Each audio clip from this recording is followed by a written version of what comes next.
So hello, good morning, good afternoon, good evening, wherever you are. So here we are at the webinar on pedagogical approaches for education for sustainable development on ESD and transformative learning. We're very glad that you are joining us today.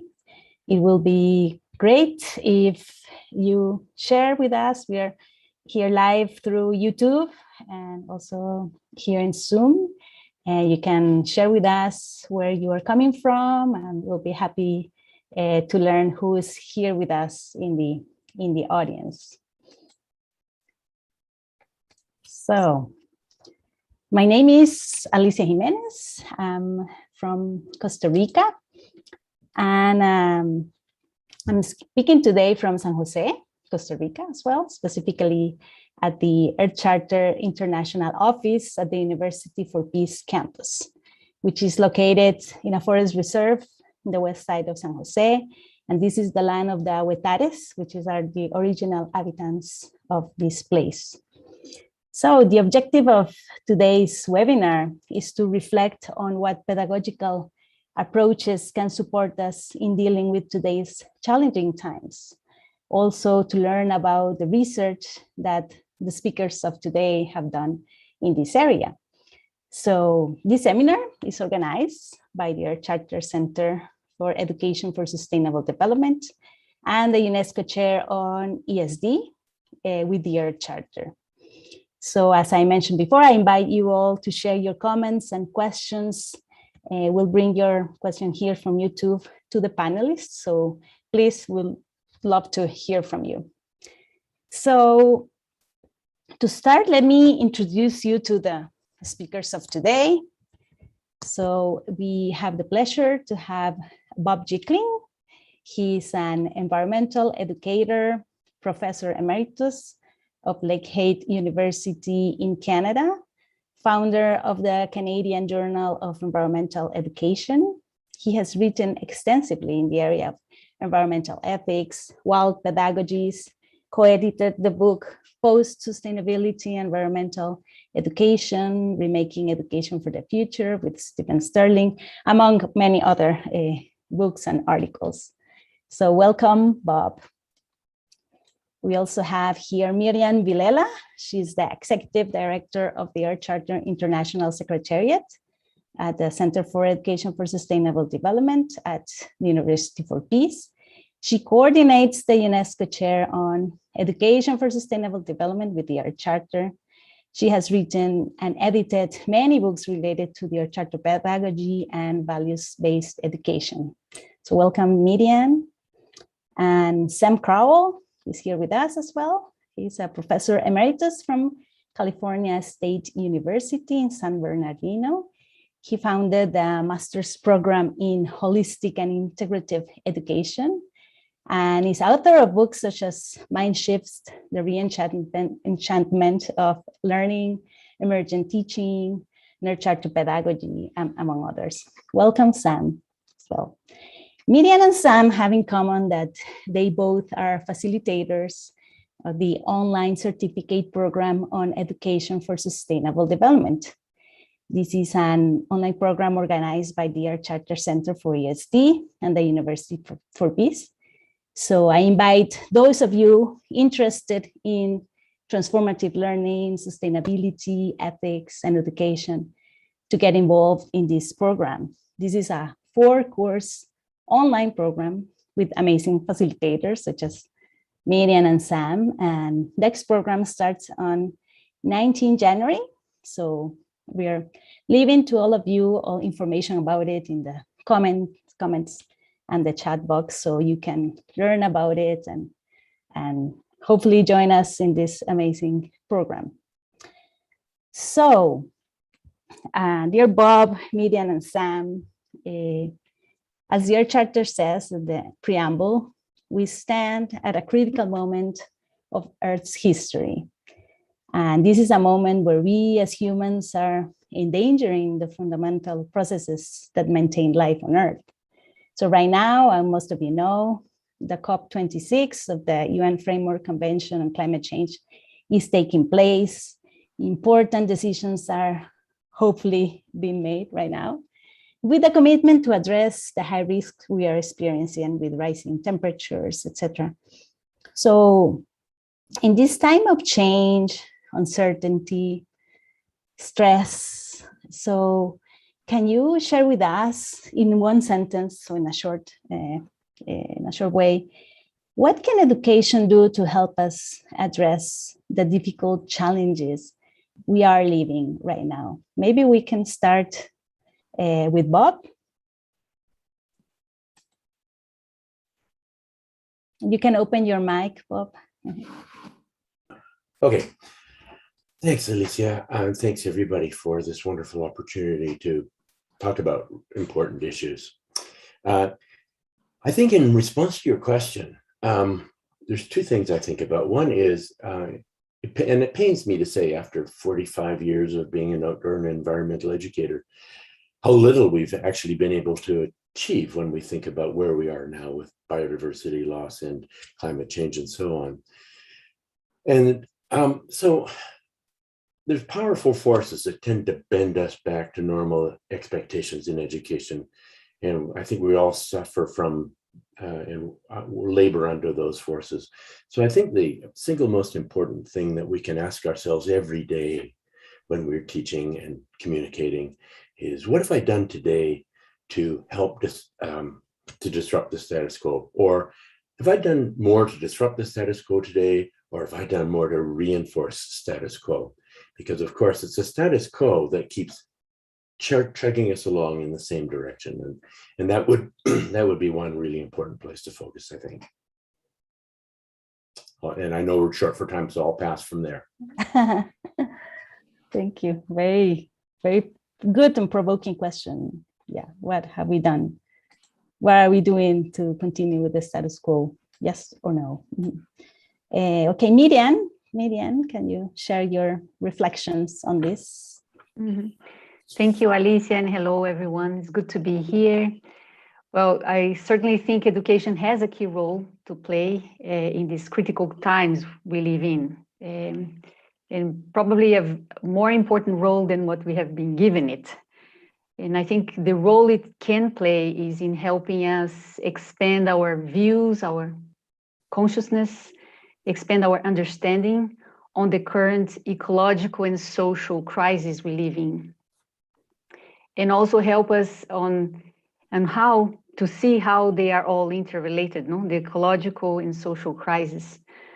But also education can play a role in helping us to question our assumptions. I think something similar to what Bob just mentioned. Constantly question our assumptions and amplify our views on possible ways to address the interrelated challenges before us.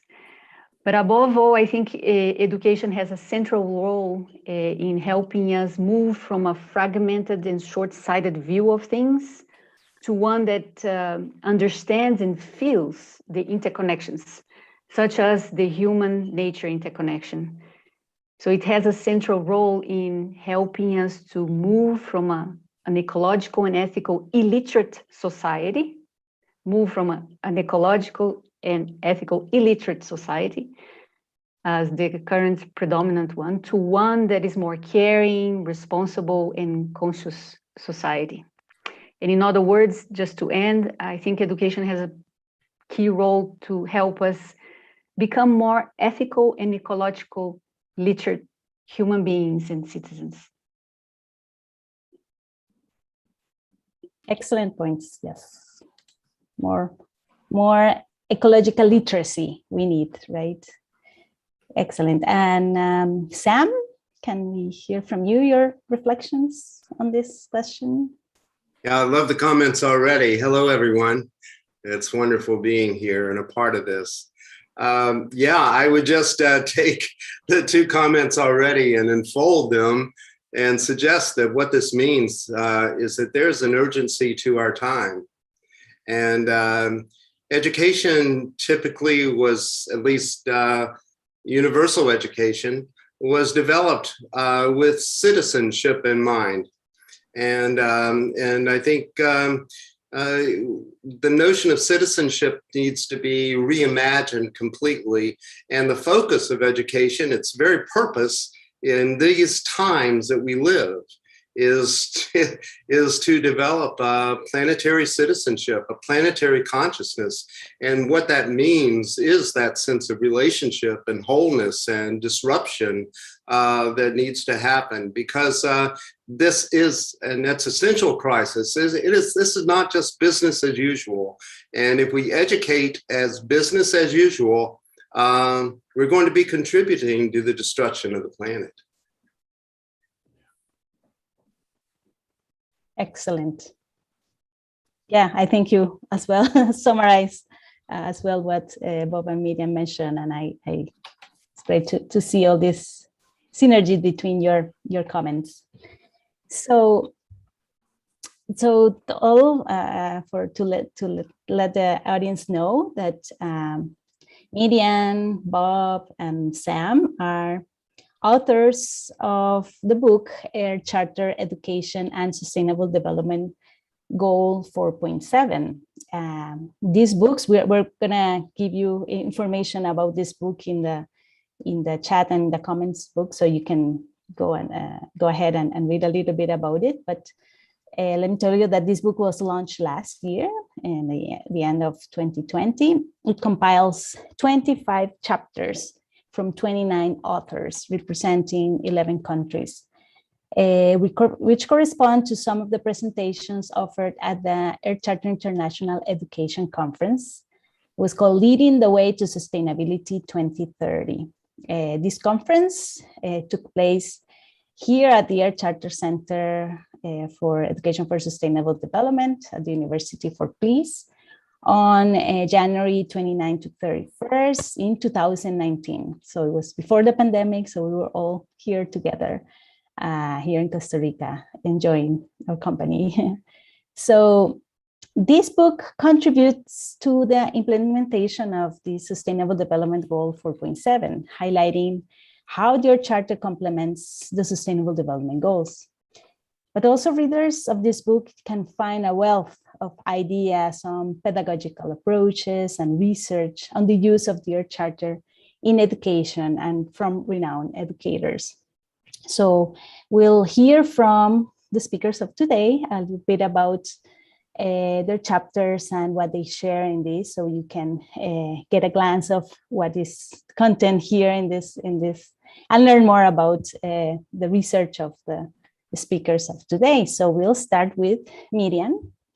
So Miriam Vilela is as well one of the editors of this book and author of a chapter called Sustainability and Global Citizenship, Values, Education with the Earth Charter, Reflections, Experiences, and Pedagogical Elements. So in this chapter, you share your research on experiences of Earth Charter workshops and courses offered between 1996 and 2018, right? So you identified pedagogical elements of values education with the Earth Charter that could lead to meaningful experiences of the learner. So Miriam, what did you learn from this experience? Can you share a little bit with us about your research and findings? Thank you, Alicia.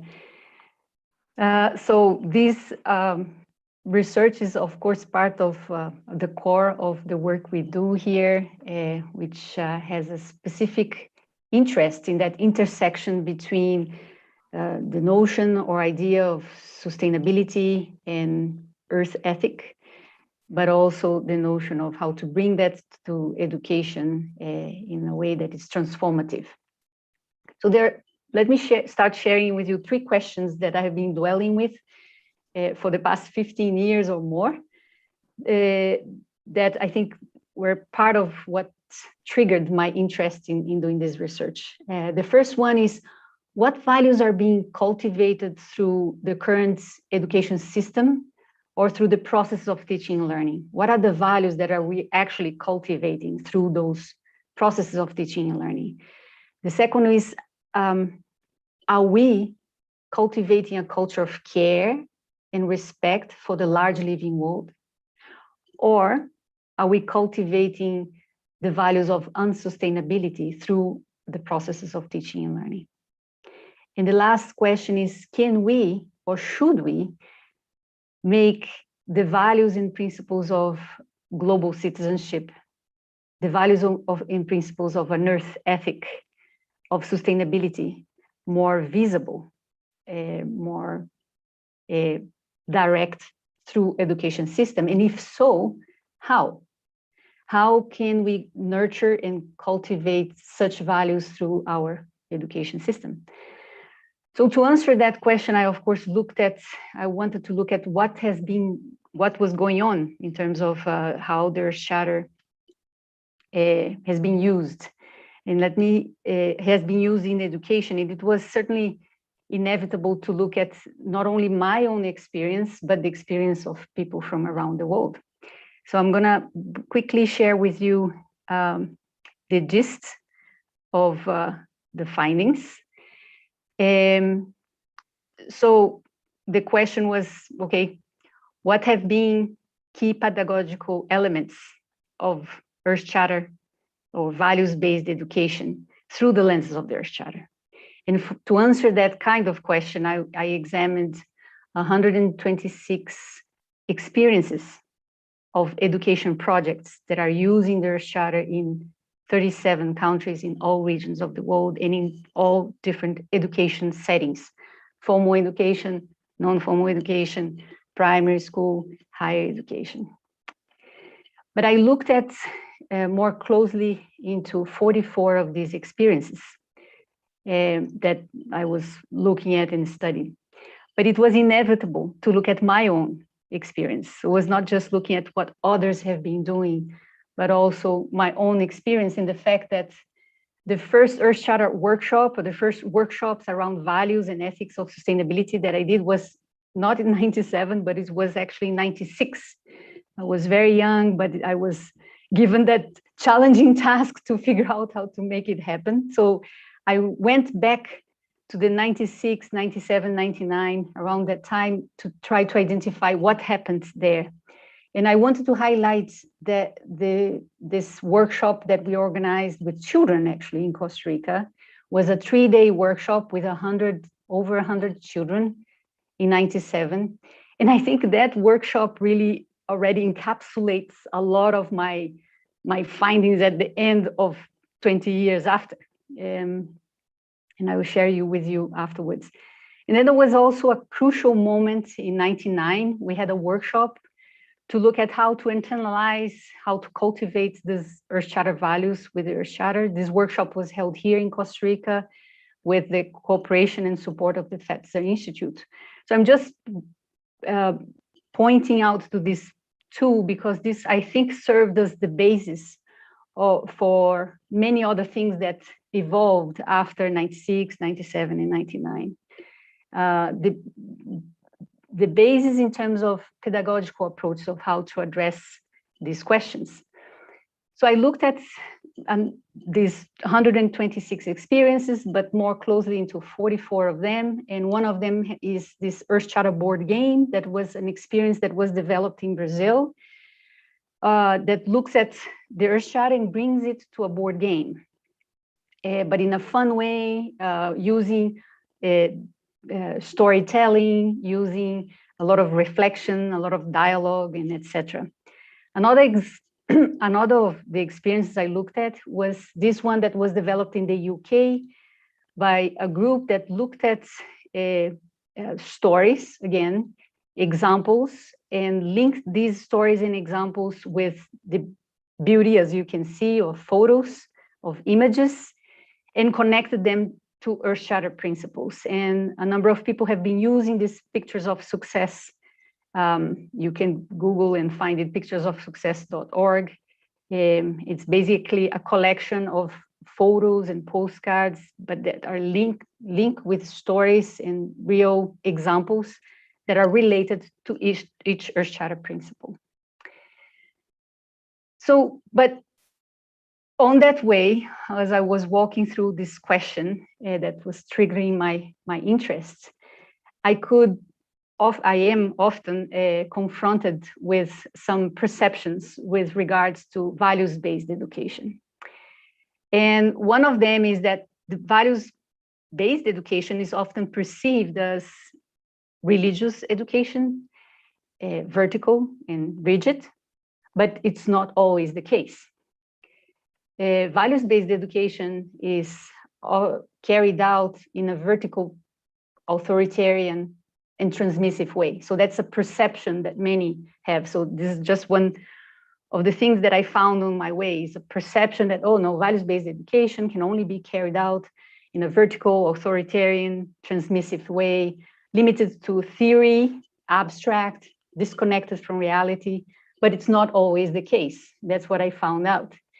There's also a perception that values clarification, examination, or reflection is considered superfluous, useless, or abstract. But I could see that in reality, all of these things are reflected in our behavior and in our daily decisions. So it's on my way to look at this, I was finding these various different perceptions and also different ways of looking at it through the practice, through these various experiences I was looking at. Another one is that the understanding of some that the study of values or ethics belongs exclusively to the domain of philosophers or scholars in religion and ethics. So it's something that's out there for someone else. But in fact, it's a subject that is present in our daily lives. It's just that we don't make it visible. So as I was looking at these perceptions and trying to understand it and make a case, I focus on this question on how can we incorporate the values and principles of sustainability and global citizenship in processes of education and learning in a way that is transformative, that is not transmissive or vertical. So the findings of how not only what we have been doing, what I have been doing as a teacher or as a learner, as a student, but also on what others are doing, were, I guess, encapsulated in 7 key pedagogical elements. So I identified key pedagogical elements that I can see not only are in theory, but people are already practicing over the past 25 years, at least within the realm of the Earth Charter global movement. So the first one involves the element of the human connection, the importance not to first look at the content that we want to teach or cultivate or whatever, but to ensure that we generate an experience of human connection in the learning environment. Something that is often forgotten because we are so focused on the subject matter that is to be taught. Another important element is the human nature connection, to ensure that in the process of teaching and learning, we generate an experience of human nature connection. It's not just looking at nature and analyzing cognitive information and just information about what is nature or what nature is good for us. That's not what I experienced and what I saw. It was more about the importance to amplify our experience, our human nature experience, and be mindful of that. Another of the 7 elements that I often saw is the importance of question and inquiry in the whole process of learning. Questions not only that the teacher generates and brings into the learning environment, but also questions that are generated by anyone in the learning environment, right? And questions that sometimes don't necessarily need to be answered, right? I think that's another thing that I saw very clearly. Then I looked at different kinds of dialogue that are generated through these many experiences that I was looking at and analyzing, including my own. And the difference between a shallow dialogue and a deep dialogue that can and could be generated in a learning environment. I have also seen the importance of aesthetics and beauty in bringing to the learning process, something that we often, again, forget because we're so focused on the subject matter in the information that is to be brought and etc. But the importance of being mindful to the aesthetics and beauty that can be brought into this learning context is key. Then something I learned quite a lot from Sam is the holistic education approach, but that I also looked at as a systemic approach to learning through the not as a content to be brought, but as an experience, again, that can be generated through the learning process. And last was that I often saw and also have experienced the use of arts and storytelling and metaphors in the process of teaching and learning, in the process of cultivating the values of their charter in such a way that really becomes quite transformative. So it's kind of a combination of these 7 elements is something that I often saw and could identify in the stories from those who are using their charter in all regions of the world and in different contexts, but also in our own experience over the past many years. Thank you. And that's what I describe in that chapter for the book. Thank you, Miriam. This is wonderful. And I can see the value of highlighting these 7 elements, pedagogical elements that can be so useful for all educators in all, levels of education, formal, non-formal, etc. Okay, thank you so much. And we'll get back to you later, but now we're going to move on to hear from Bob Jicklin. So Bob, you wrote a chapter in this book called Dear Charter, Ethics and Essential Questions About Education. And what I like about that, what Miriam shared, and now you're sharing as well, you've been working with environmental ethics. A lot. Miriam was talking about values-based education. So I see the connection here, which is wonderful. But in your chapter, you affirm that interest in ethics increases in time of uncertainty and change, as the one we're living right now that we mentioned.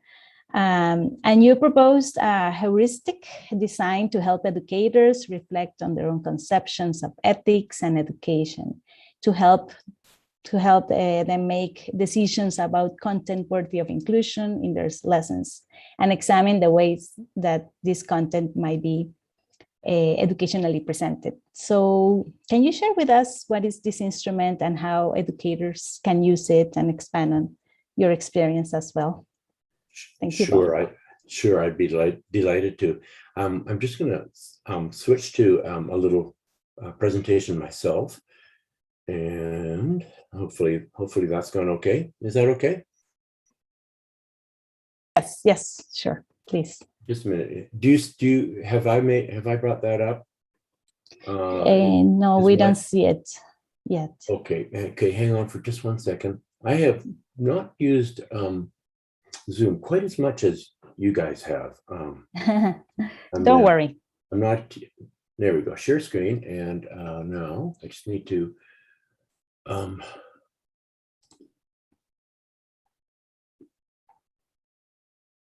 There we go. I think I've got it. Correct? We don't see it. Okay. So one last share.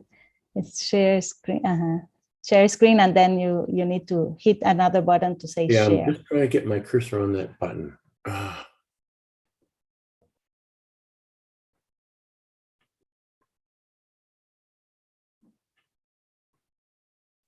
Sorry. No, don't worry. I just remind everybody that we like to get your questions. We'll get them here in the chat, and we'll, after hearing from Bob and from Sam, we'll have a moment to answer some questions. Okay, we see your screen. Okay. Yes, we can see. Phew, there we go. Sorry for that delay. You know, it's hard to follow Miriam right now because there's so darn many things that Miriam said that I just couldn't agree more with. And I think I could consume most of this presentation time just talking with Miriam about the things we hold in common. But I'm just going to start with one thing in particular that Miriam said that is really important. And I guess I wasn't going to put this slide up, but then I thought, well, maybe. So the chapter that I did for the book Miriam and Alicia have been discussing is in the volume on the left-hand side of the screen. And it was basically a part of a chapter that I wrote for a new book that's coming out. It's on the right-hand side. It's called Environmental Ethics, a source book for educators. Marianne was asking, I know she's keen for this to be out, and I'm just reviewing the very, very final proofs, and that should be out before the end of the year. It's not quite there yet. But I think the thing that makes me glad I actually included this slide now is that was the point that Marianne made about how ethics is often left for academics, heroes and saints, and really ethics and values are part of our everyday lives, even if we fail to see that, or if it's somehow clouded by the experiences, or sometimes it's just clouded by the normalized perceptions of what education should be. Most of us have never taken a philosophy course in school, in our normal schooling. It doesn't exist, and that typically it doesn't exist. And so when we finally arrive at being exposed to something like the Earth Charter, for example, we're not especially well prepared in our history, and this is sometimes our first introduction to environmental ethics, and in that sense, it's a wonderful contribution to our global conversations. But this book is specifically designed to try and make ethics an everyday activity. It's designed with teachers in mind as a source book.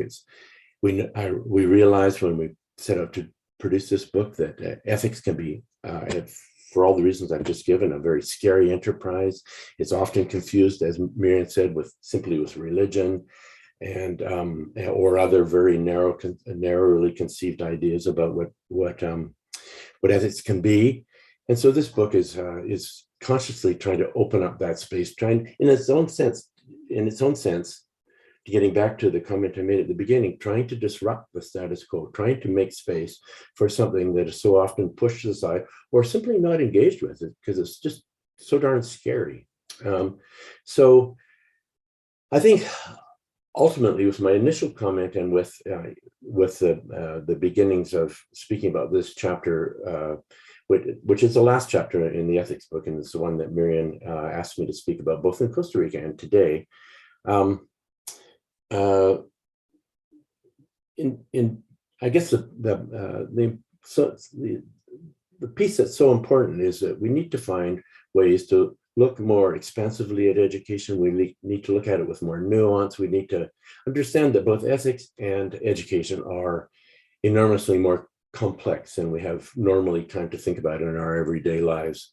And so the slides I want to go on to speak to, and this book as a whole, are all attempts to challenge us to think a little bit harder and a little bit more deeply about what we think ethics are, and what we think education is really, and how those things might come together in opening up these spaces to address questions like, how are we doing about teaching young people to care, and what's going on here, and what role does ethics have to play in those kinds of things? And I think a very tight conception of ethics doesn't actually open up those kinds of spaces. So we've tried to take an approach which looks at some of the really interesting turns in environmental ethics that are particularly interesting to pedagogues, to teachers, and which allow us to open up more space for those kind of crucial questions that Marianne did such a wonderful job of describing in her presentation. So let's just go on a little bit and begin. Okay. So one of the things that we run into all the time is kind of a simple notion of education. We see this from politicians. We see this from people who have a particular issue that's critical to them. It's been a tried and true formula for people that aren't necessarily deeply engaged in education, but want to make change.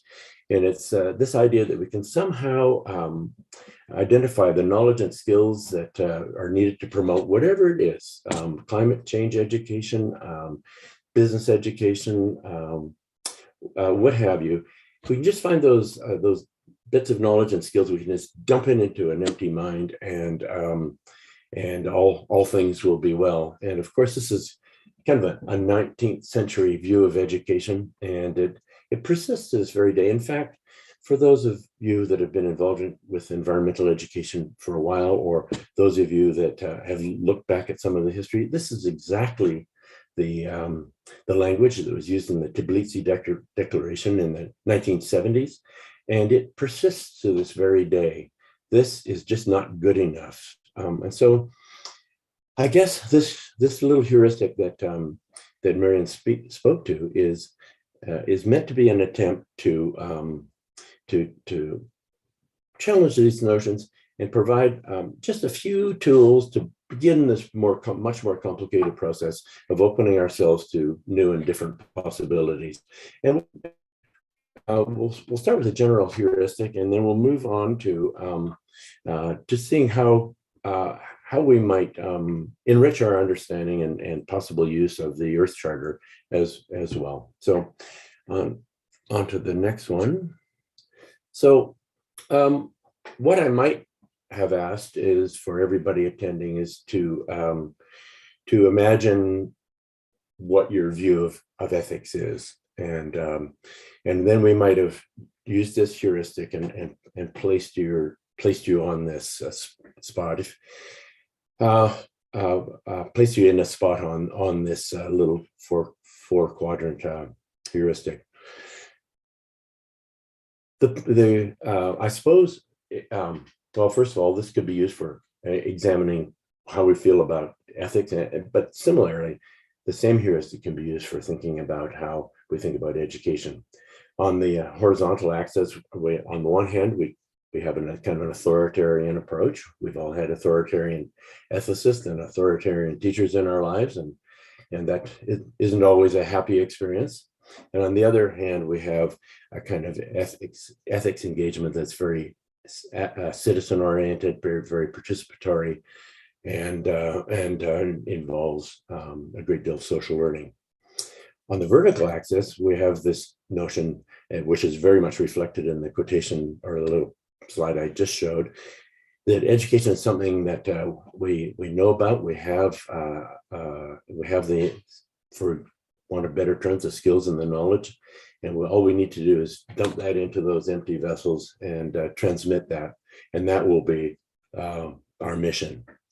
On the other end, we have this idea that actually, if education is going to be transformative, we have to create new understandings. We have to construct new social-ecological knowledge and understanding, and it really needs to be much more critically and open-ended. When we think about, again, back to my initial statement about how distressingly little progress we've made, and when we're faced with something that we sometimes call the Anthropocene, we actually I don't think we actually know what we need to know as we're going forward. We're entering an epochal change, and I think we have to be alert to the imperative, actually creating new understandings, finding out how we can have relationships with the world that we've never had before. We need to do stuff that hasn't been done, or as a colleague once said, education needs to do the impossible. And of course, that's rhetorical impossible, but that's the kind of position that's taken in this bottom on this bottom end of that heuristic. So for ethics, if we were put ourselves into quadrant into quadrant one, that would be this idea that ethics is a code, it's a set of rules, and what we need to do is transmit those rules to our students, and then things would be fine. And if we look at the quadrants 2 and 3, here we have a little bit more freedom to possibly be think about constructing new understandings, or be a little bit more participatory, but we're still existing within particular frames. If you're involved in ethics, you might have lots of room to explore with, say, the theories of human rights or animal rights, but still, you're still working within that framework. In terms of the Earth Charter, there's lots of people that have done lovely work with constructivism and aiming towards being transformative in the approaches that they take, or participatory, but it can still be it's still bounded by the limits of the Earth Charter. Would be one way of seeing what's going on in those second and third quadrants. And in the fourth quadrant, we have this opportunity to be participative, social, constructivist, transformative. And this is a quadrant that actually attempts to break through into new areas of learning, understanding, seeing the world, new relationships. And we see this as being just one of a whole variety of pedagogies that we all use all of the time. But it helps us to, I hope, see where we're at with our teaching, where we might like to go, helps us to view some of the tensions within our own teaching, and helps us to to examine our pedagogies. And it's I think it's important to say that we're not all aiming headlong for quadrant 4 here. I think that well, that's a place where many of us ultimately like to be. There's a lot of preliminary work that must be done in all 4 quadrants. And so I don't want anybody to think that their work in quadrant 3 or 2 is necessarily unimportant work, but it might be the kinds of stepping stones that we need to embrace an ever more open kind of approach to how we think about education, how we think about ethics.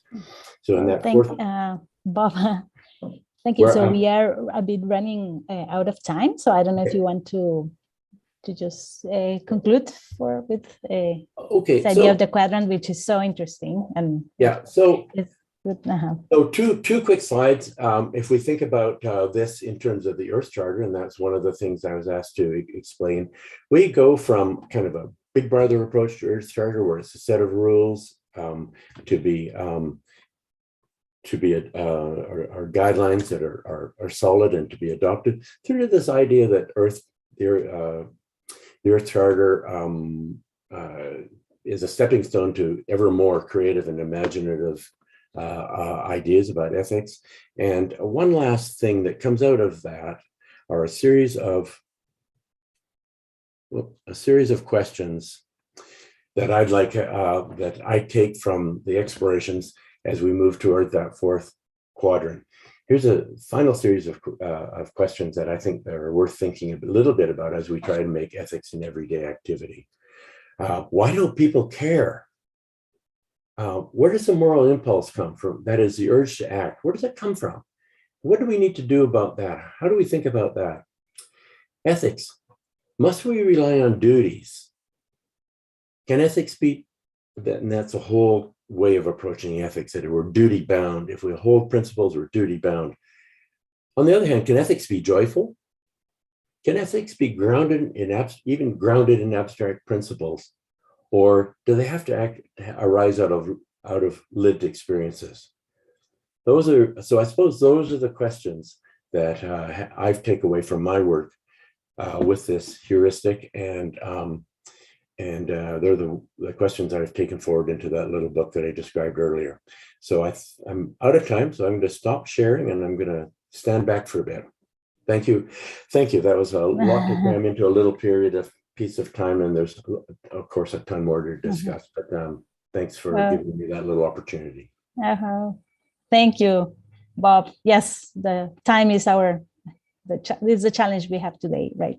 But luckily, we'll have more time, and there's going to be questions as well, so you can expand. Hopefully, there could be this possibility. But we'll move on to Sam Crowell. So the chapter you wrote is called A Holistic Perspective of Earth Pedagogy. And so in this chapter, Sam says that focuses on the need for a transformative educational approach to the Earth Charter that holistically integrates its fundamental assumptions and values into pedagogical processes and institutional culture, and introduces the 5E, which is the 4E+1 theory of cognition. So it's a very interesting article, of course. Sam, so can you share with us what is your view of a transformative educational approach to the Earth Charter and this theory of cognition that you mentioned? Thank you, Sam. Thank you. I will jump into this, and but just before I do, I'm going to ask for about 10 seconds of just to take a breath and listen to the sound.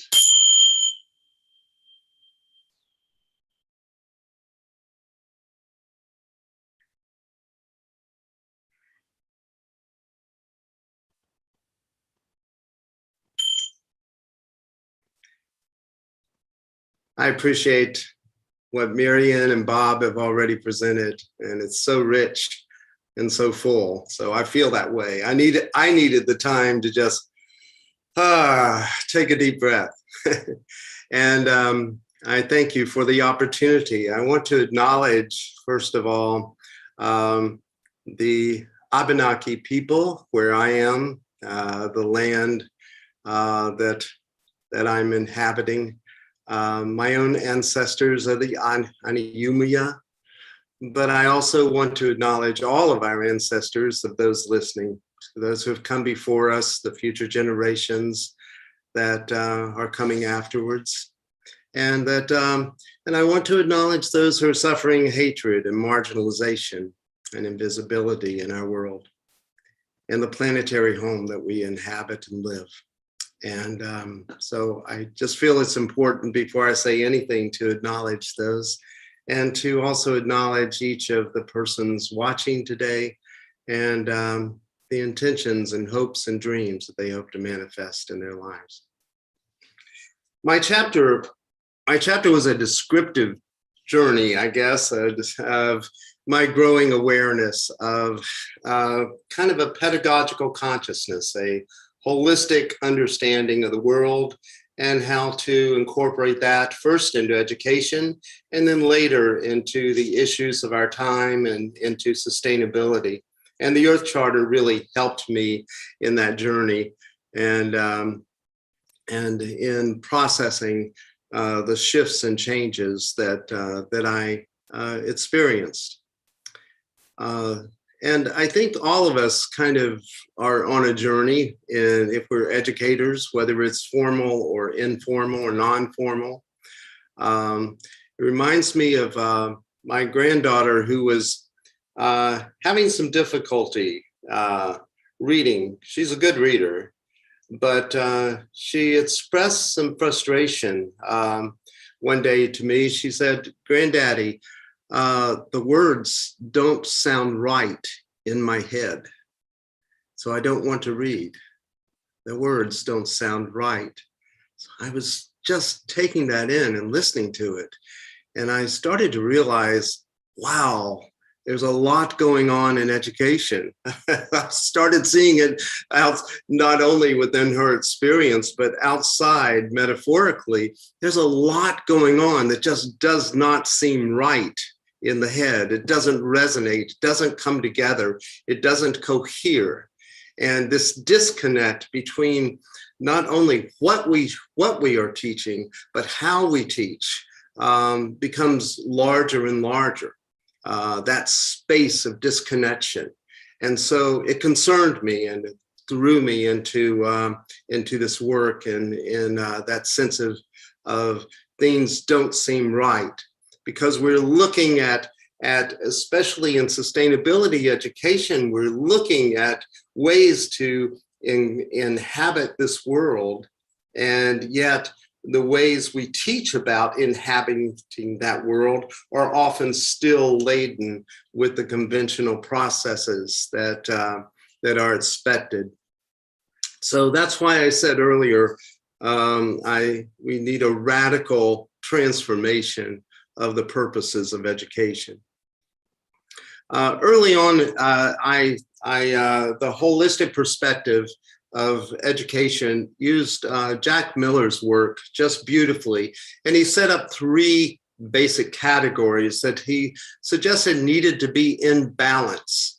One of those, also presented in Bob's work, is transmission, where we transmit information, where the aim is to take that content in, to develop skills around the content, and to use it in some particular way.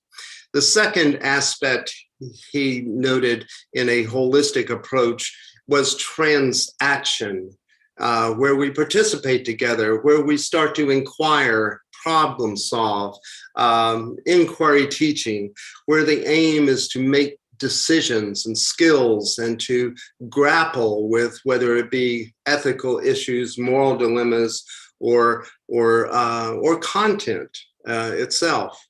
A third, though, that Jack presented was a transformative position. And the transformative position involves the personal integration and the social awareness of the individual. In so much of education, the individual is left out, or the society is left out. It's here's the content, or here's how we can grapple with the content in terms of various skill developments. But the personal integration, the meaning, the purpose, what are we going to do with it? How does it affect my life?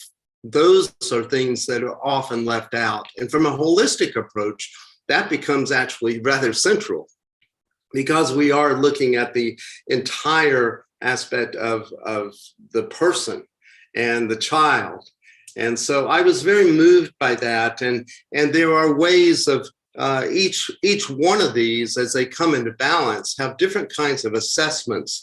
Obviously, transmission has some assessments we're familiar with. Transaction, though, is going to be more observational. It's going to be more project-oriented. And yet, in the transformational, we're going to be mining and investigating and inquiring within us. What is shifting? What is changing?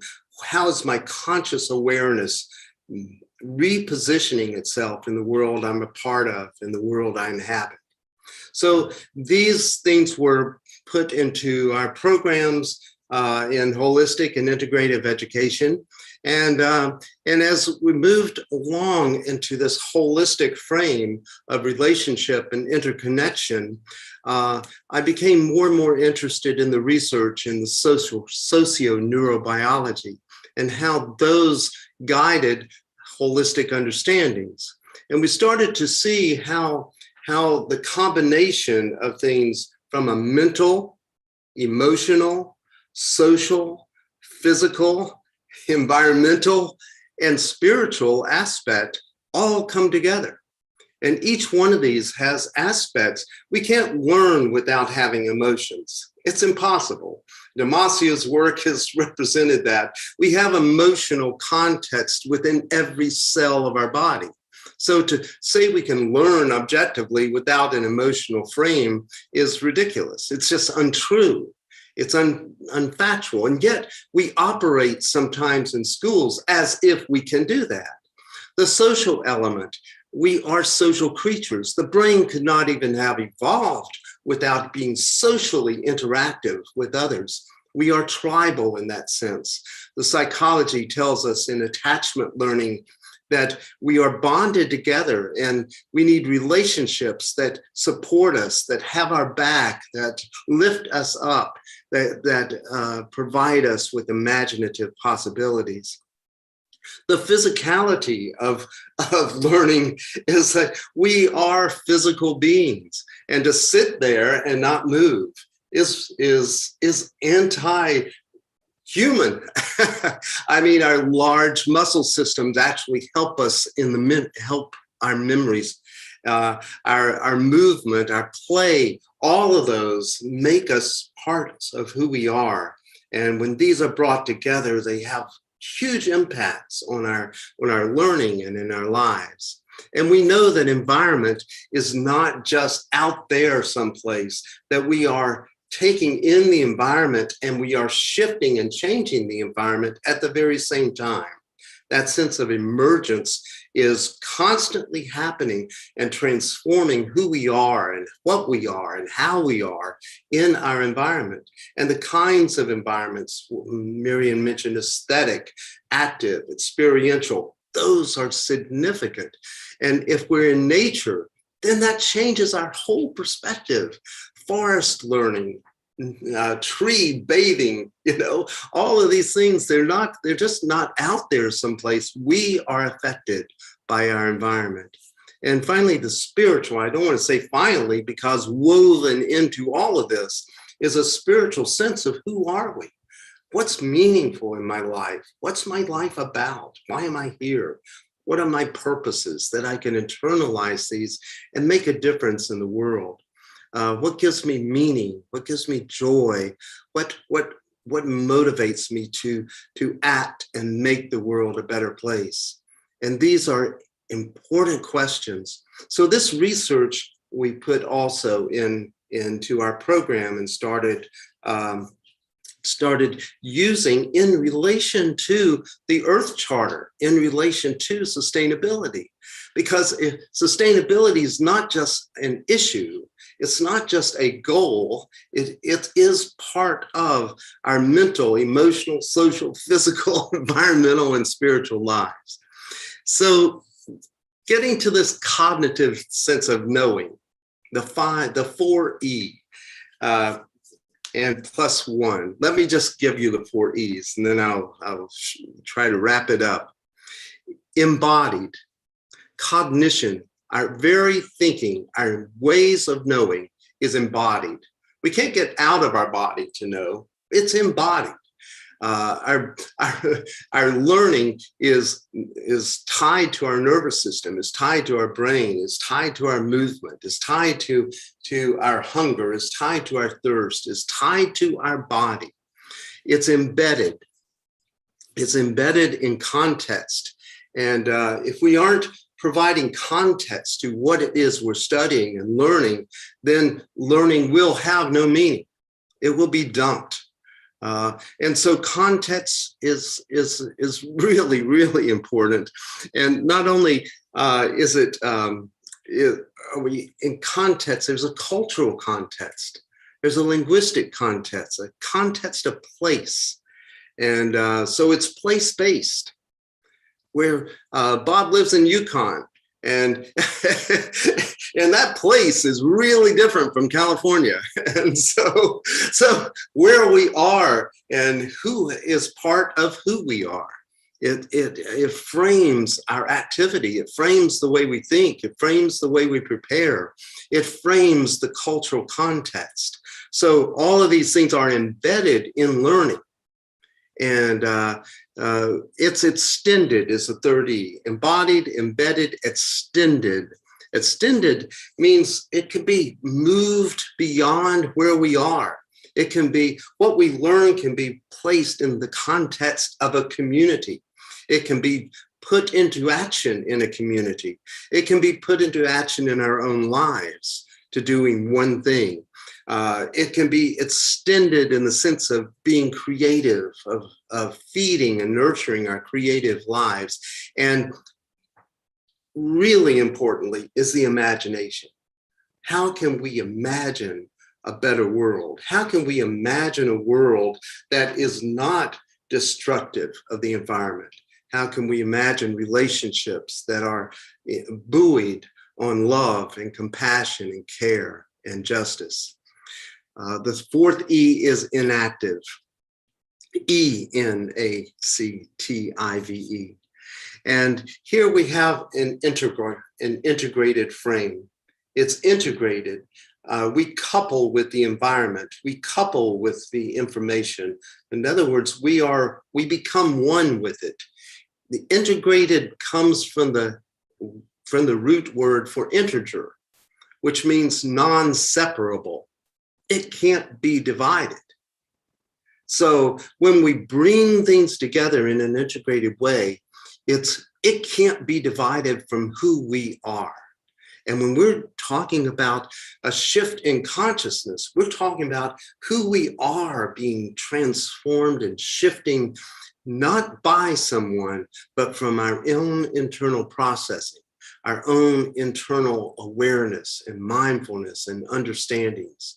And how do we take this imaginatively and creatively into the world? That, frankly, is one of the things that gives me most hope. And the 1+1 is we are ecological. We are relational. Native peoples have always said there's a Lakota term called mitakuyasin, all our relations. And basically, the indigenous peoples of the world tell us that we are all related. We cannot be separated from this network and system of interrelatedness. So these things are systems oriented, they are networked, they are nested. And to me, in my own journey, the Earth Charter is what allowed me to see this connection and to see a larger purpose as a planetary shift in our consciousness, a planetary shift in our purpose for educating.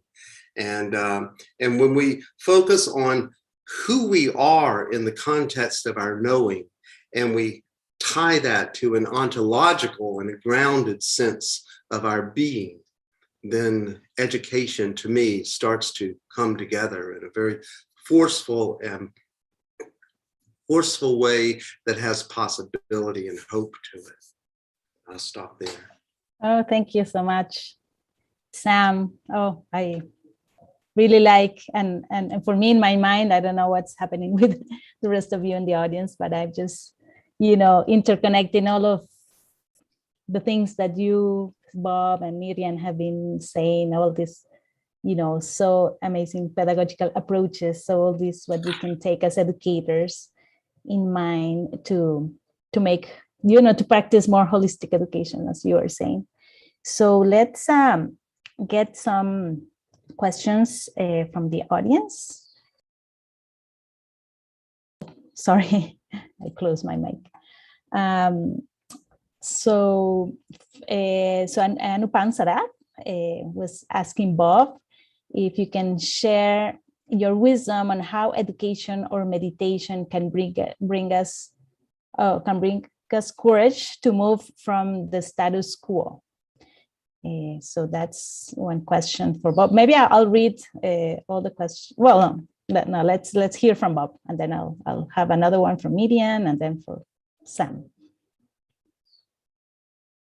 Could you just repeat that one more time, please, Alicia? Oh, yes. So can you share your wisdom on how education or meditation can bring us courage to move from the status quo? I think this is a little bit in response to what you were saying at the beginning, right? That, education should help us move away from the status quo and okay. Mm-hmm. Yeah, I think there's so many. My mind is filled with Sam's talk and all the lovely things that are going on in there. But to get to this kind of hard work of the question that's been asked, I think that one way of approaching it is to was put forward to me a number of years ago by a colleague who asked the question, what are the real authorities in our culture? And when we could ponder that for a little bit, but in the end, his answer was unquestioned assumptions. And what he was saying here is that some of the guiding assumptions, the guiding values, that are buried so deeply in the culture and the way we've been acculturated that we don't even see them anymore. And so I suppose the one way to go forward, and it was an important piece for me. There's other ways, and Sam certainly identified, and Miriam too, a whole bunch of other ways. But one very important way is to try and dig more deeply into the kinds of assumptions that are buried in our daily lives and our practices and the things that we do that we just don't even notice. We sometimes find these revealed in, say, cultural artifacts, advertisements, for example, that sell cars and other consumer goods. And often, if we look closely at these things, we see that nature is, for example, is seen as a commodity, as a tool, a gymnasium, and subconsciously we just absorb all of those kinds of things which diminish that complex ecology that we live in, that Sam just spoke about. So one way is to just look around and think about the kind of language we use. Words matter. We've learned a lot about the language, the damage that misogynistic language, racially loaded language used, the damage that that kind of language can do. What about the damage that the language that we sometimes use to describe the place, the land, the ecology that we live in? So part of my journey has been kind of looking at those kinds of things that do tend to bend me back to the status quo and be consciously aware of them, trying to dig and find them, and those assumptions that are buried so deeply as to be just absolutely invisible on a day-to-day basis. That I think there's just so many more things that need to be said, but that's plenty for me. And I go to that first because that's one of the very first things that got me started and going, and began an important part of my journey.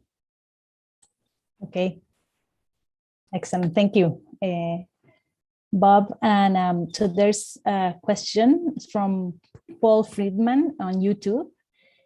So he's referring to Miriam's presentation, and I'd love to hear more about the sixth element, a holistic systemic approach. What do you mean by that? Do you have example you could share? And maybe as well, Sam can jump in as well in this one, because Sam has been also talking a lot about that. So maybe between Miriam and Sam, you can take this question from YouTube.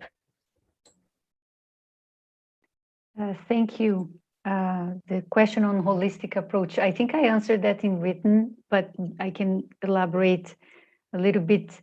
One thing is when we talk about interdisciplinary approaches or multidisciplinary approach to teaching and learning, project-based learning is a way to address that, is one way. And it's basically looking at different subjects being looked at the same time through a specific context.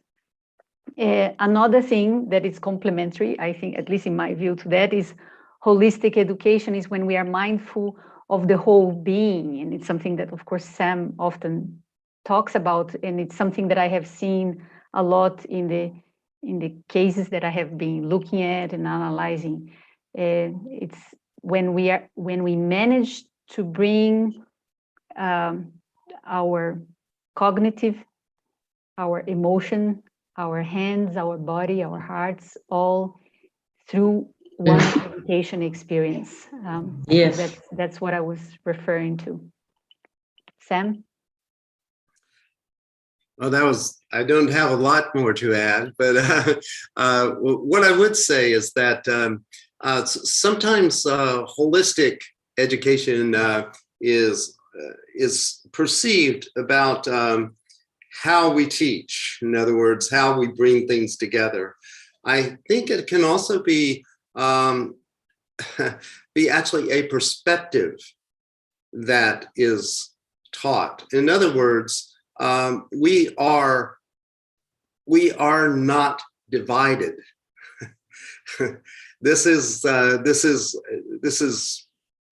we're not separate. We're not fragmented. We are relational. We are interconnected. We are whole. And so, although we can't get our arms around what it means to be whole, that's philosophically, not doable. But what we can do is to begin to see and perceive that wholeness and that relatedness around us. To me, it's one thing to cognitively say I'm interconnected or I'm relational, and we do that in an abstract way. It's a different thing to perceive what I'm doing on a day-to-day level as relational, as connective, as whole, as influential, as contextual, as system. So that to me is maybe a greater challenge, but it is also one of the ends and purposes of education, is to start to recognize and perceive our wholeness rather than seeing ourselves as fragmented and partial and segmented and incomplete. Excellent. Thank you so much. We'll get back to other questions, but there's something else I would like the three of you to refer and to share with all of us on the audience, so we can continue to, to enlighten ourselves with your experiences. And so I would like to ask you, can you share with us a special moment in your teaching experience in an education process, and when you felt that these pedagogical approaches, these elements that you've shared with us associated to transformative learning were being put into practice? So maybe you can share some of your, maybe an example experience. We all love to hear stories. And I think what I want us to ask you is to bring stories to us now. So maybe I can start with Sam.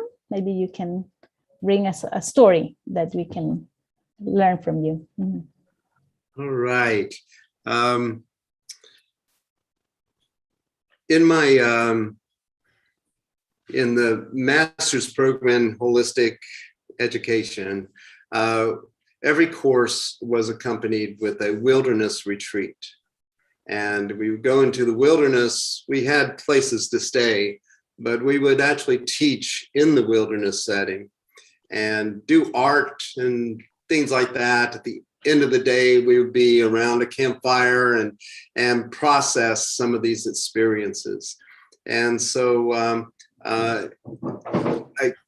it isn't just one situation, but when people are working together in nature, they seem to have a different relationship with one another. They just take it in. And when we share, the sharing is so deep, it starts to say, this changed the way I'm seeing things.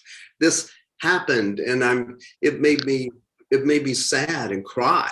And so you have emotions just shared at such a deep level that people are a little uncomfortable at first, because we don't recognize this as part of the learning context. And yet there it is, as your thinking and your being starts to transform and move and be influenced by the processes that you've been engaged in. And so it occurred to me that we can't make that happen, but we can facilitate the conditions that allow and invite those sorts of shifts to happen. And often it's over time. It isn't just a singular moment. It's things that happen over time as you reflect and inquire and go deeper. And that's the invitation. Can you take that deeper? Can you follow that up with some understandings from this author? Can you have conversations around it that can see how it relates to other perspectives? So are there belief systems and assumptions that you're holding on to that that you've been able to release and allow these other new understandings to start to come up. And then what can you do with them? How can they affect your imagination about what's possible if you hold these close to who you are? So those are the conversations that came out of this, and they touched my life. I know that, and changed me. Oh, thank you. Maybe we can hear from Bob now. Thanks, Alicia, and thanks, Sam. Part of my natural inclination would be to tell a story just like yours. Living in the Yukon and teaching as I do, there's a lot that resonates with what you've said. But I'm going to tell a different one, because just to broaden the scope here a little bit. I taught environmental ethics for many years, and sometimes the course took on aspects of an overview of where we came from and where we're going to in the field of environmental ethics. And early on, I would use some work by the philosopher Peter Singer. He's the one that developed the a kind of utilitarian position, but he wrote about animal liberation. And I always thought he wrote pretty well for a philosopher. And so I used to like to include some of his work at the very beginning. And the paper, I assigned this paper, and the next day, the response to Peter Singer would be flat. He was just one of those darned academics, and it was well written, I thought, but still a complex argument. And over time, I found the same pattern happening over and over again. And the element that was interesting was the next piece. I had a little video about Peter Singer, his life, how he lived his life. I had the video included images of animals used for testing, animals in factory farms, but importantly, it showed Peter Singer and his family and their move towards vegetarianism.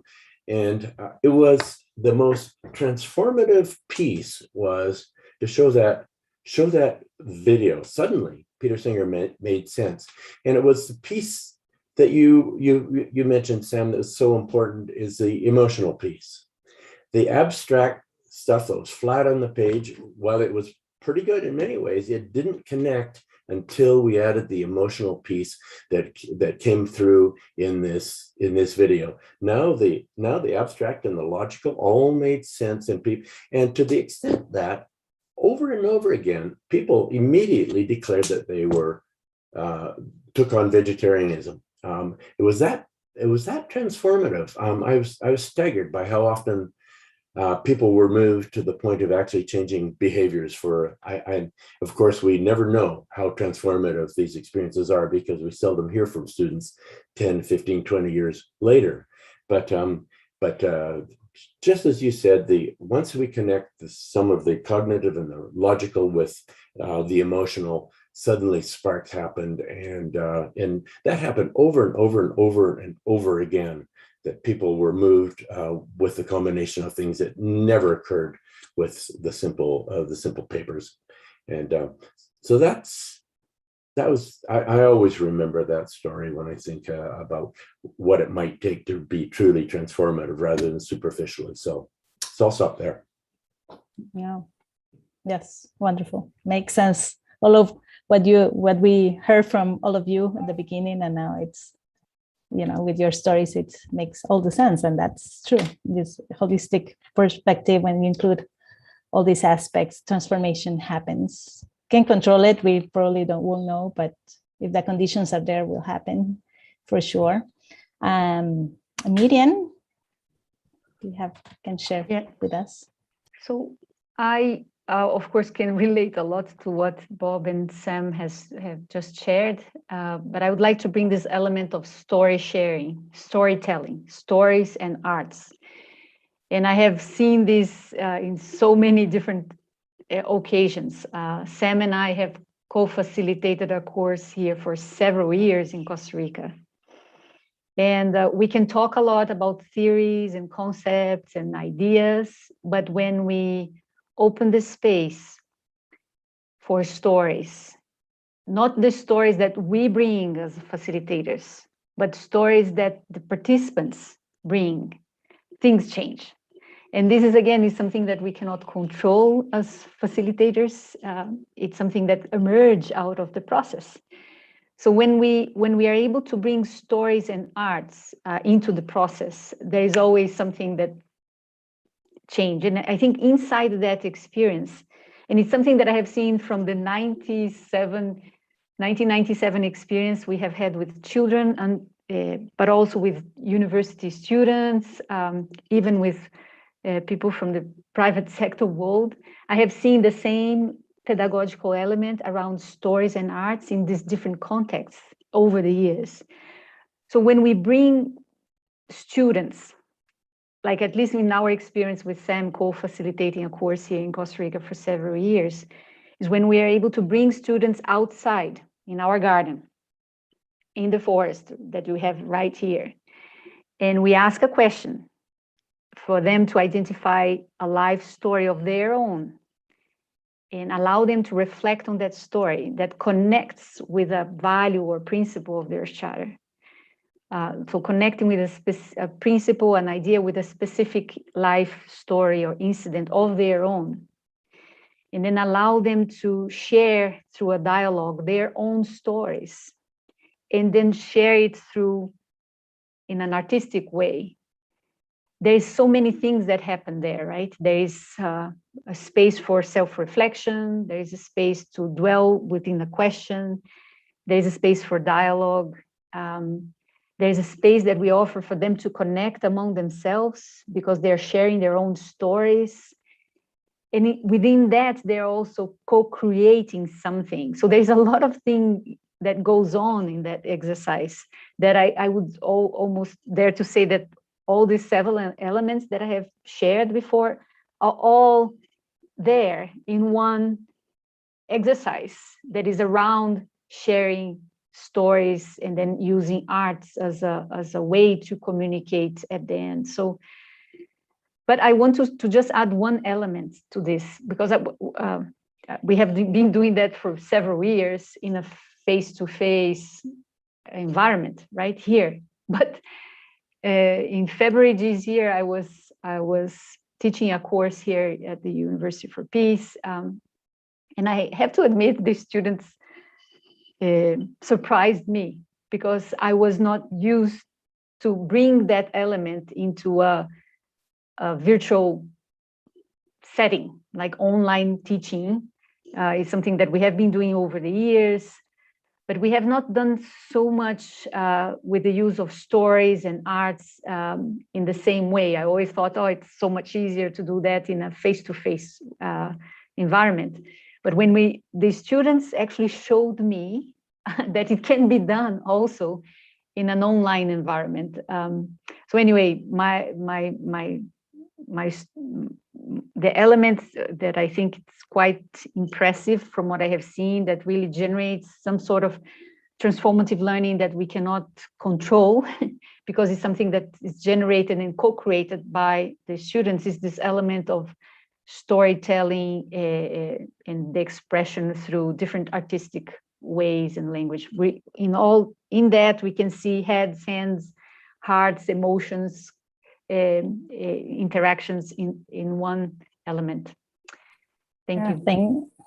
Thank you, Miriam. And there's a question, we'll take a couple of more questions, but there's one thing that is related to what you were talking about from Sarah Murray, that she was saying, I'm curious to know how we can cultivate beauty in an online teaching environment, but I would like to expand this and say, like, can we also have transformative experiences in an online teaching environment? And maybe this is for Sam and Miriam. Miriam, maybe you can go first since you're speaking to talk about this, because I think this is something, it's a question that many educators have. You had an experience, but maybe you can expand a little bit more. Yeah, just briefly, I think if we are able to bring joy to the online environment, if we're able to bring something that we can laugh about in a learning environment.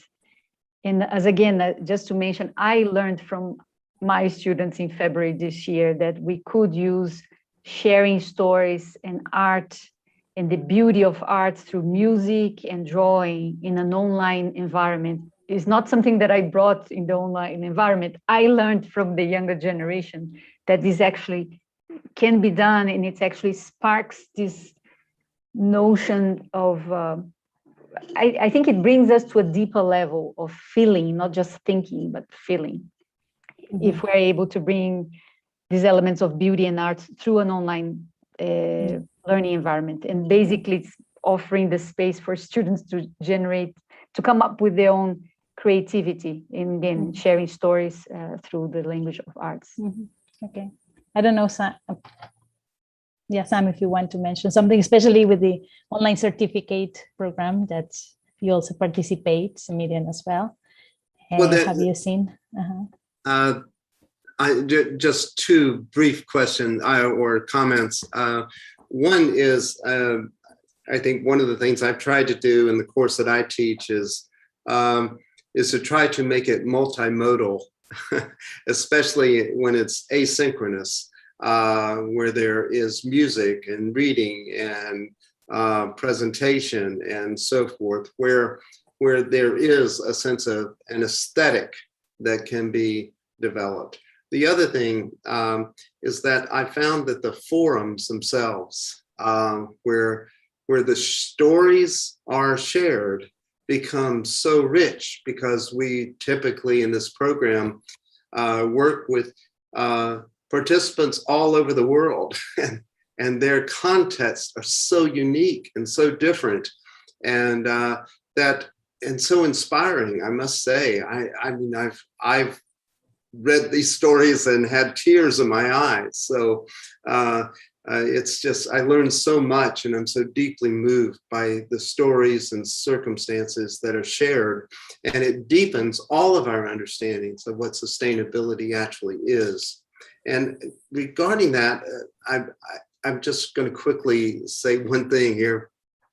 We have a couple questions around, especially on the continent of Africa, about contexts that are very traditional and very difficult to step out of that traditional frame, and where I don't know if we want to, others may have something to say, but I just want to acknowledge that, and I can say something with others too. Yes, maybe just to put in context our viewers from YouTube, because we have here, they can see the questions in the chat. So there has been some questions, for example, Nadege Chwinan. What could be the best pedagogical approach, education for planetary citizenship for those who consider themselves as poor victims of the harms caused by others to our planet? So that's maybe one question that you want to address. And there has been also comments, is just like, yeah, sometimes it's about having the Earth Charter available in translated in different languages, local languages of different countries, and so we appreciate as well Mafusi, who was commenting on that. So maybe we can maybe elaborate on that. It is a challenge, yes, of course, to have the Charter translated, and we are making the best effort. Have right now translated the Charter in 60 languages, but as well for those people who cannot read, as well, it is a challenge. So we need to be creative here and try to see, like, those who have access to the Charter, and think about ways that it's possible to share these values and the essence of the ethical proposal of their Charter in those contexts. But yes, Sam, do you want to talk about that? I do. I think one of the things that is inspiring for me about the Earth Charter, and I think is helpful, is that one of the things we're trying to do is mobilize away from hopelessness. There's a sense that for us to be have a sense of well-being, just as people, we have to access our agency. And agency means we can do something in the world. We will do something in the world. So these are choices.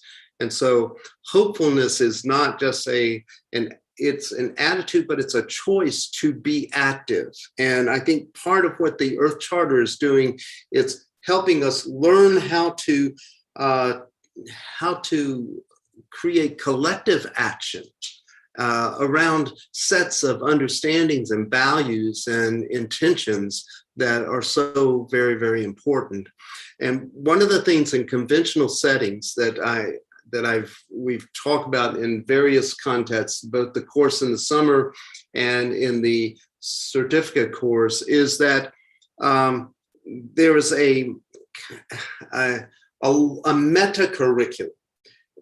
You may be stuck teaching what you have to teach, but that doesn't mean you can't frame the reason you're doing that in a larger sense. And I've created emergent assignments where these are not graded assignments, but they're activities and things that can be done outside of the classroom, in the community. There could be thought experiments, they could be creative aspects, but these things, you set the tone through the culture of a classroom. And when that tone is set and you have this metacultural sense that this is why we're doing this is why I'm teaching. And this is my hope for you, my aspirations for your lives, that you will make these kinds of differences in the world ahead. And so that helps to decolonize the mind. You know, we're not trying to colonize a sense of this is the way things have always been. No, we can't do that anymore. We don't have the time. These are the possibilities ahead of us, and you are the agents to send that forward. And so it's like reimagining who we are and what we're about. As someone said that even the word development has been strangled into a rubric of measurement and all of those things. That development, the epistemology of development needs to be completely transformed into a development. Also means to reveal, to unfold. Think of a dark room of a photography. It's revealed, there it is. So development can be in that sense, not just a measured sense. So we have so much to sort of reimagine and redesign and reinterpret. And I think as formal educators, that's certainly part of our task. And as informal educators, what does that look like? And how can we take that reimagined, redesigned, and reinterpreted notion into the world of our classroom? Wonderful. I don't know if Bob or Miriam want to respond or add something. Maybe I would like just to make a comment on a question that was made, I think on YouTube by Paul Friedman, and it was brought to us here in Zoom, which was what can be learned from the pedagogies of indigenous or other sustainable cultures. The way I see it, there is a lot of similarities between the new paradigms of education even and science and the indigenous knowledge. This whole notion of interconnectedness that is really very strong and emphasized in the views around the Earth Charter and also in the way we approach education. It's very strong and very clear, I think, really strong in the indigenous worldviews in pedagogies. A lot of the wording that was articulated in their shadow worldview also come from and emerged, was influenced by the indigenous worldview.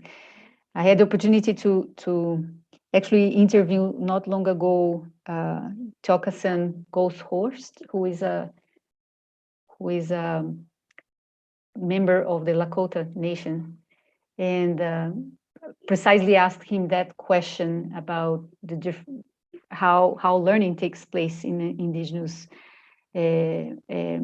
community. And I think I can identify so much similarities in this notion of the importance to address or to be mindful of our interconnectedness. And I think that's what we can learn from them. But I also think that that same voice is also emerging in the new approaches of quantum physics and science and also interfaith dialogues. So thank you, Peter Friedman, for sharing that. Okay, yes, thank you so much. Maybe I could just add a tiny bit to that too, if I may. I live in a place where demographically, I have a lot of Indigenous First Nations colleagues. And my response to that is going to be just simple, I think. I think the most important thing we can do is listen. Listen and silence ourselves. I know I'm guilty as much as many academics of rushing to try and make sense of what we're hearing and thinking about how we can incorporate it. But sometimes in that rush to try and make sense of it from a Western perspective, we miss the story. So I think the first and foremost thing is to listen, maybe silence ourselves a little bit, take time to digest what we're being told. Often it's in a story form, and it's not meant to have a simple single meaning or interpretation. But when I have actually done this, and I won't say that I'm a paragon of virtue here. I've often stumbled forward, but when I have taken the time to listen, it becomes apparent that the stories we're being told rest on a completely different set of assumptions than the ones that most of us have been marinated in through most of our lives. And that takes me back right to the initial my initial comment about whether we are what we do in our daily practices reinforces the status quo or tends to disrupt the status quo. And so many times my First Nations colleagues have come to my classes, or I've talked to them more informally, and the stories they're telling me come from, it's another way of revealing the kinds of assumptions that we live by. That's one of the things I mentioned earlier. We need to dig deeply into those hidden assumptions. Well, sometimes if we just listen and pause for a little while to reflect on what our colleagues are telling us, sometimes it comes immediately, sometimes it's weeks and months and years later before we understand why it was that our First Nation colleagues might have told us a particular story. But it's one way of revealing the kinds of assumptions that we're operating by and living by. And it also shows us that there's another way to live in the world that rests on assumptions that are radically different from the ones that the Western European kinds of assumptions that we've mostly been acculturated into holding and living by. So there's a lot going on there that is pretty disruptive when we listen, but it takes time and patience and willingness to slow down a little bit and just reflect for a long time on to really understand how totally disruptive and different those assumptions that are being inherent in those stories. So that's I guess that's what I try to aspire to is to be a better listener. And it's not always easy, but it's important. Thank you, Bob. Yes, we all need to remember to listen. That's such an important thing. And I think we are now in time to close. I first want to appreciate the time, because time is a gift. And you, Miriam, Sam, and Bob have given us, more than 1 hour and a half of your time sharing all your wisdom, all your ideas. And so thank you so much. I want to appreciate, and I think all of you here in YouTube and the audience here in Zoom join me in appreciating your time to share with us and for us to listen to you as well. And for all of you to share as well your comments and questions and sharing about your context as well. Thank you so much. We've been reading you and it's been a pleasure this time of interaction. And yes, I think we've have had this moment of being able to rethink the education practice. We really hope that this webinar has been useful for you to rethink as well the important role of education in transforming worldviews, and also the value of the Earth Charter as well in education practice. So I hope many of you as educators, get empowered, think that the Earth Charter is yours. You take it, you can use it in different ways. So you heard today Bob, Sam, Miriam, listen their experience and how they've been using in different ways, following similar pedagogical approaches. For example, connecting with the natural world, connecting with other living beings, connecting with other people, question our assumptions, being mindful of our body, emotion, context, environment, etc. So there are many different ways, but so I hope you were able to get insights for your practice and your daily life as well. So thank you so much for being with us. And this video will be available in the Earth Charter YouTube channel. So if you want to see it again, or if you want to share with your colleagues, etc., it's going to be there available. So have a good day or night, and hopefully we'll be connected soon in another Earth Charter webinar. Bye. Bye. Thanks so much.